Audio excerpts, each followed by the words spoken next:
saya Erlanda Sarendra. Saya Vina Octaviana. Saya Iwan Sustiansyah. Saya Repa Ekalia. Saya Giatri Saputra.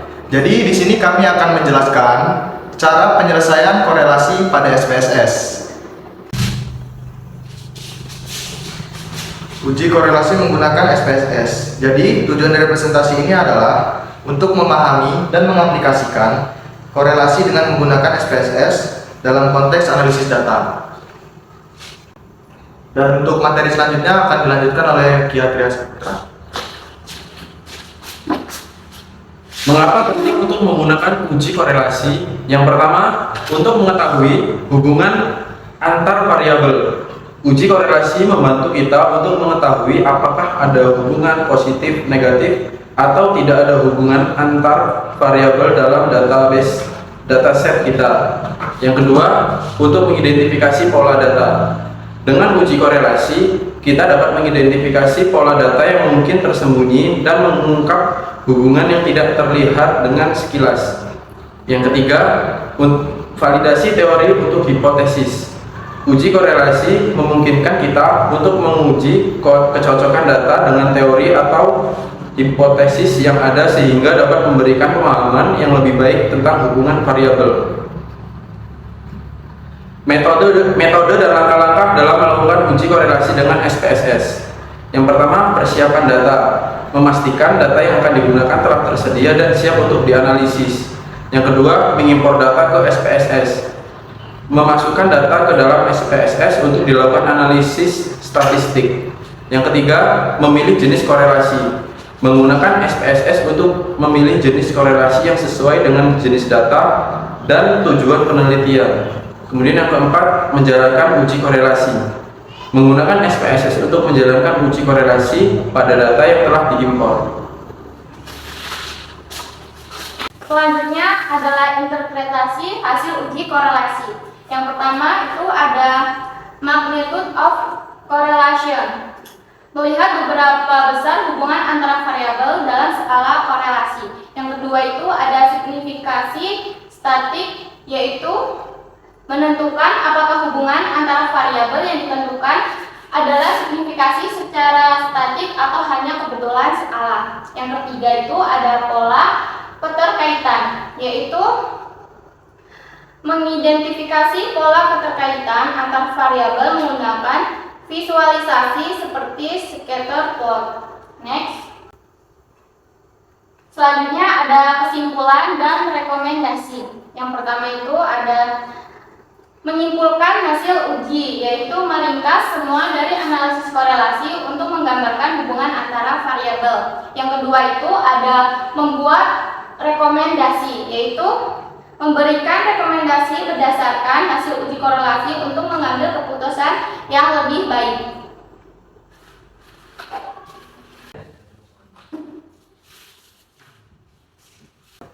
Baik, untuk selanjutnya adalah uji korelasi person dengan SPSS. Untuk di sini kita bisa langsung masuk saja ke dalam SPSS.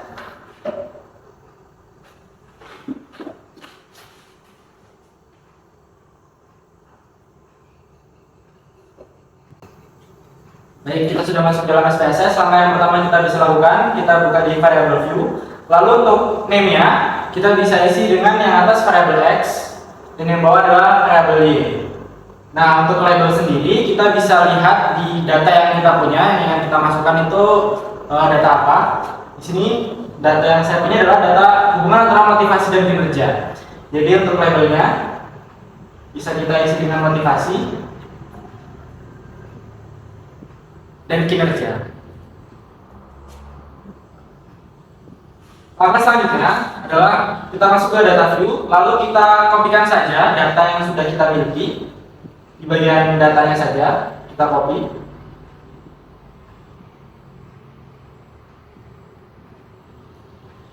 Lalu kita masukkan ke dalam SPSS.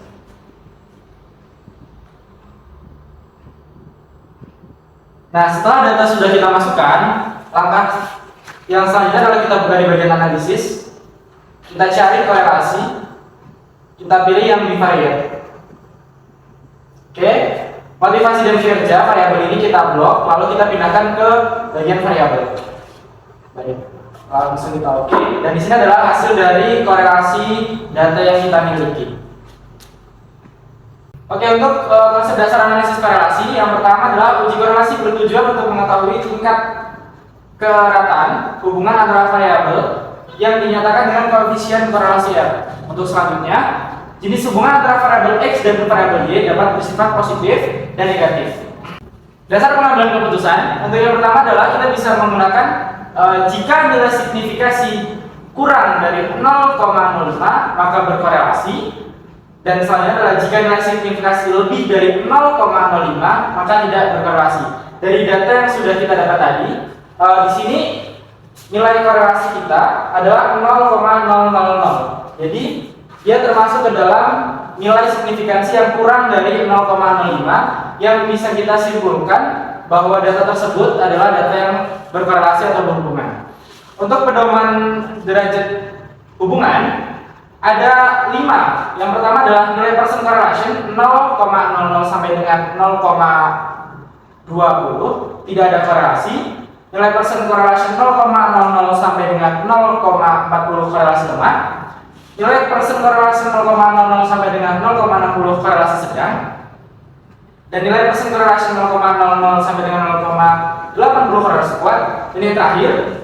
Nilai percent correlation 0,0 sampai dengan 1 adalah korelasi sempurna. Bisa lihat di sini data yang sudah kita cari tadi, persen korelasinya adalah 0,463. Bisa kita lihat di sini adalah 0,463 itu lebih mendekati kepada 0,60. Bisa kita lihat di sini adalah nilainya lebih mendekati dengan 0,60 yaitu korelasi sedang. Jadi dari hasil data yang sudah kita miliki dan kita cari korelasinya, data tersebut termasuk dalam korelasi sedang. Nah, cara lain yaitu adalah jika nilai signifikansi tepat di angka 0,05 atau tepat berada di tengah-tengah. Yang pertama adalah kita bisa membandingkan percent correlation dengan R table. Nah, dari R table itu bisa kita ambil jika percent correlation lebih dari R table, maka dia berhubungan. Dan jika percent correlation kurang dari R table, maka tidak berhubungan. Kita ambil di sini nilai N-nya. Kita cek di SPSS tadi nilai N kita.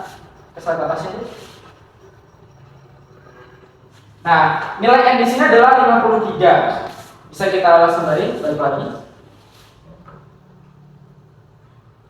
Kita cari yang mendekati nilai 53 di antara ini yaitu adalah 55. Karena di data 53 di sini tidak ada 53, maka kita ambil yang paling mendekati yaitu 55. Nah, di data distribusi nilai R, nilai yang N yang 55 level of signification-nya adalah 0,266. Oke, bisa kita ingat 0,266. Kita balik lagi ke data kita tadi. Nah, persen korelasi kita adalah 0,463 yang berarti data dari hasil data yang sudah kita cari tadi nilainya lebih besar daripada korelasi yang ada di tabel R. Bisa kita lihat ke tabel R. Di sini adalah 0,266. Jadi sesuai dengan pedoman kita yaitu jika persen korelasi lebih besar dari R table, maka data tersebut berhubungan. Bisa kita simpulkan bahwa data antara motivasi dan kinerja adalah data yang berhubungan. Terima kasih. Sekian presentasi dari kelompok kami. Jika ada kesalahan, kami mohon maaf. Wassalamualaikum warahmatullahi wabarakatuh.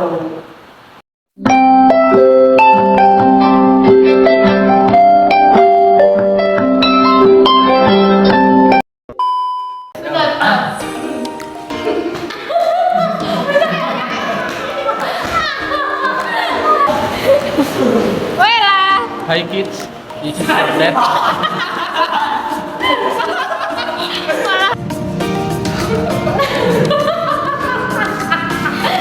Melihat ya.